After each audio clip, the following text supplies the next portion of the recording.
What's good, people? It's your boy LD, man.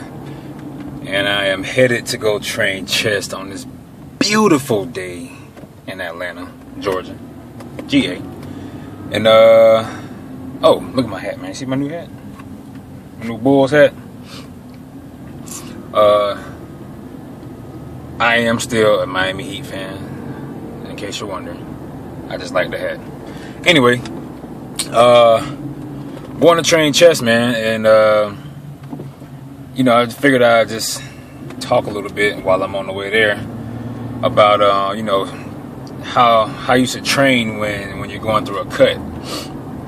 And right now I am cutting, dieting down, getting lean, and a lot of people tend to try to change their training style up as they're cutting, from bulking. Most people have this idea that when you bulk, you have to lift pretty much like a power lifter. You need to lift heavy weight, low reps, and all that kind of stuff.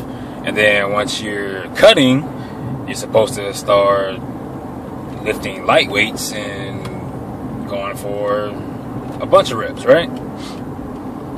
I don't really do either, primarily, you know what I mean? The way I train is I lift as heavy as I can for as many reps as I can. If y'all have ever watched, like Mike Rashid, how he lifts, CT Fletcher, that kind of training style, that's pretty much how I lift all the time. Like I don't purposely lift lightweight, just to say, okay, I'm gonna do this so I can do it 30 times or 25 times or whatever, my muscles, some people may respond to that. My muscles just do not respond to that. So, you can get a crazy pump.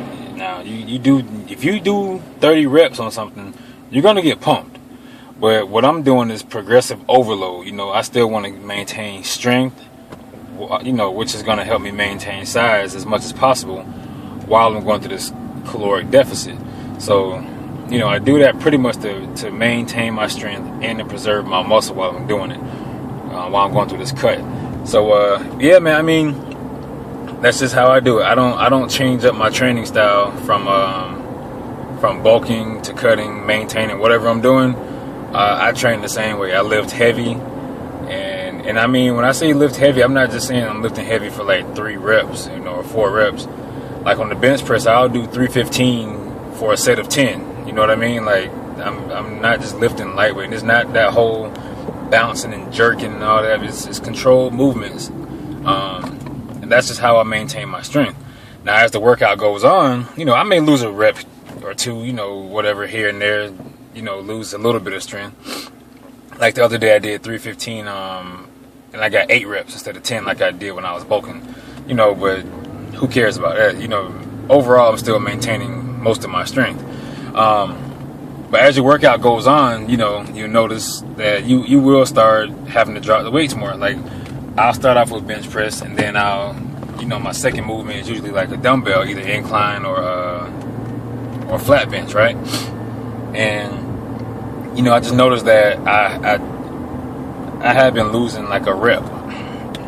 Whoop-de-doo. I lost like a rep. Instead of 12, I burned out 11. So it's not that big a deal. You'll lose a little bit here and there, but overall you want to try to maintain your strength. So that's why I don't change my training style up, man. I still lift heavy, and I'm still cutting, and I'm still dropping about 2 pounds a week right now that I'm doing. So I'm not really paying attention to the scale either. I'm just kind of watching how my body's changing, and my abs are coming back in now, which is awesome. I'm starting to notice like a lot of vascularity in my forearms again. My shoulders are getting vascular. I'm starting to see striations in my delts, that kind of stuff. So after a while, man, this 6-pack should be looking nice, and these love handles should be out of here. And I have to just give like an update video of what my physique is looking like. So y'all, yeah, man. For those who are curious, don't change your training style up just because you're cutting. still go at it. I mean, you're trying to burn calories, so you don't want to change your training style up to where you're burning fewer calories just to say you can do something 30 times. It's not really how it works. So yeah, man, train hard, y'all. Be easy. Peace.